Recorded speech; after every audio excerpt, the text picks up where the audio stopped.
Hey guys, welcome to the next video on Python tutorial for beginners.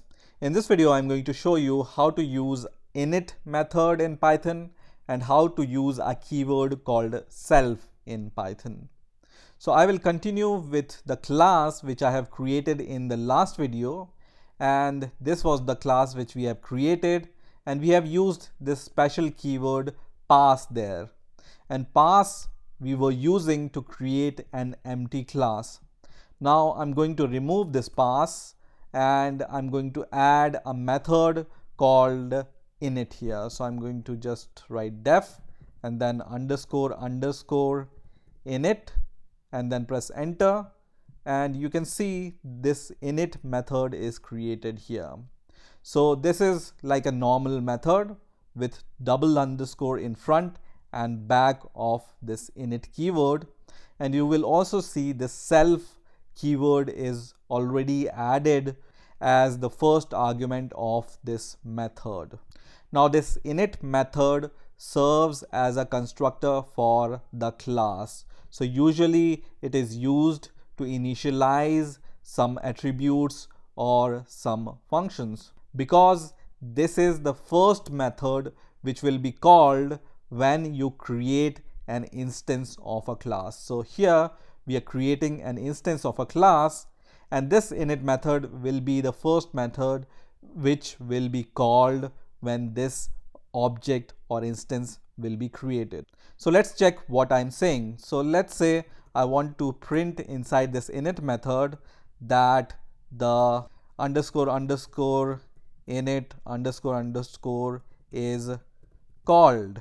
And let me run this code. So I will change this to car and then run this code. And now when I see this result, you will see this line is called 3 times because we have created 3 instances from the same class. Okay, so every time this instance is created, this print is called, and that's why this line is printed 3 times, and everything else will be printed after that. Whatever we were printing, for example, speed or color of the car, will be printed after that. Now one important thing to notice here is I said init serves as a constructor.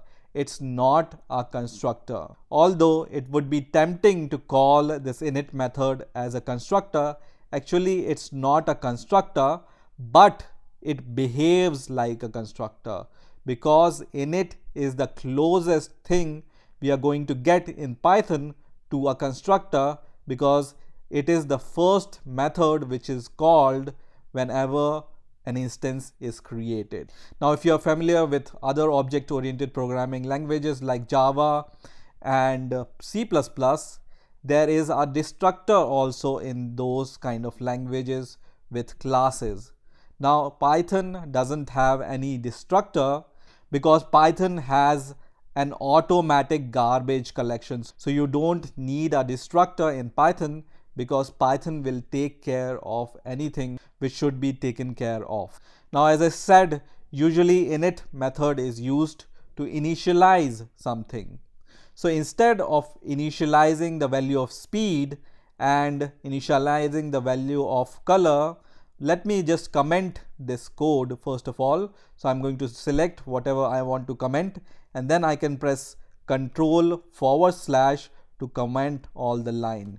You can also go to code and then use this option which says comment with line comment, and you can see the shortcut for that, Control +/. Okay, so this is going to comment your lines of code. And now I want to use the speed as the initialization value. So after this self keyword, I can give the next parameter, which is speed here, and then the third parameter is the color here. And now to print the value of speed and color, I can use once again print, and then first of all I'm going to print the speed, and then I'm going to print the color attribute. And as soon as you do this, and when you try to run this program, it will give you an error. So let me run the program and it will give me the error. It says init missing 2 required positional argument, which is speed and color. Okay, so once you create an init method and provide any arguments other than self is automatically provided by Python whenever you create an instance of a class. But other than self, when you write for example speed and color arguments here, you need to provide those arguments at the initialization of your class. So here first we will give the speed inside these parentheses, for example 200, and then the color, for example red here. Okay, same we need to do for the other two instantiation of the car class. So let me do it for the second instance and also for the third instance. And now let's run the code once again and let's see what happens. So now you can see everything works fine and no error is given to us. And you will also see, because this print is called first, you can see the speed is printed first and then the color, and then this line is printed after that. And that means we will get the speed, color and this line 3 times for every instance with different values, whatever values you have provided for the instantiation of your car class. Now usually you provide these arguments because you want to initialize the value of speed. So let's try to access the value of the Ford object speed and color. So let me just uncomment this code and let's run this code, and it will give us an error. You can see this says that car object has no attribute called speed, right? So what is the error? Because we have provided these attributes speed and color, but we haven't assigned these values to any attribute inside this car class. Earlier what we have done is we have assigned the speed value to a speed attribute and the color value to the color attribute, but we have already commented those codes. So how can we assign the speed and color to the car object? So it turns out that you can use the self keyword, and then using the self keyword you can assign the value to the current object. So self is essentially the current object. Okay, it's similar to using this in C++ or Java if you are familiar with those two languages. So you use self dot and then the name of the attribute, for example speed in our case is equal to whatever argument you provide for speed. So we have provided the same argument, which is speed itself. Once again I can use self to set the value of color here. So self dot color is equal to color. Let me remove this semicolon because it's not required. And now when I run this code, you will see that there is no error now. So because we have now used the self keyword to set the attributes of speed and color, so we can easily access the values of the speed and color using any object of the car class. So let me once again minimize this. So now let's talk about the self keyword here. So whenever you create a class, the first argument of every method you need to provide this keyword self.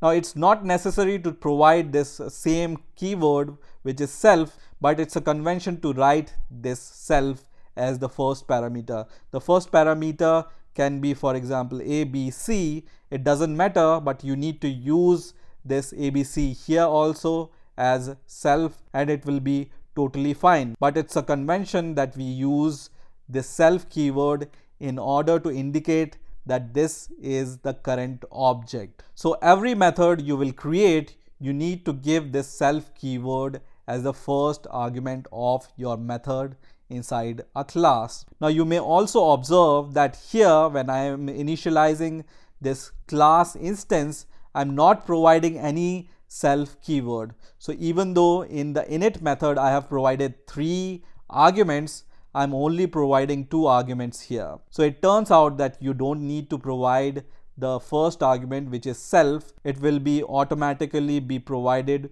to your class. So you just need to give the next argument, whatever argument you give after the self. So we have given speed and color after the self argument, so we just need to provide those arguments after whatever you use after this keyword called self. So let's do the same thing with our second class, which is the rectangle class. And here also we have created this empty class. So let's remove this pass keyword, and instead of this pass keyword we will use this init method, which is def underscore underscore init underscore underscore. And here after the self we will provide the height as the second argument and the width as the third argument. Okay, and then we are going to initialize the attributes height and width using this self keyword. So self dot height is equal to height, self dot width is equal to width. Okay, so this is how you can initialize your attribute using this init method. And now when you do this, you don't need to initialize these values like this. You can directly initialize this height and width using these parentheses. So let me provide these values. Let's say 20 and 60 for the first rectangle, and let's say 50 and 40 for the second rectangle. And when we run this code, let me just change the file here and then run the code, and you will see it will print the area once again here. So this init method is used to initialize your attributes or whatever you want to initialize at the start of your class. You will do all those initializations inside this init method. So this is how you can use init method and self keyword in Python. That's it for this video. I will see you in the next video.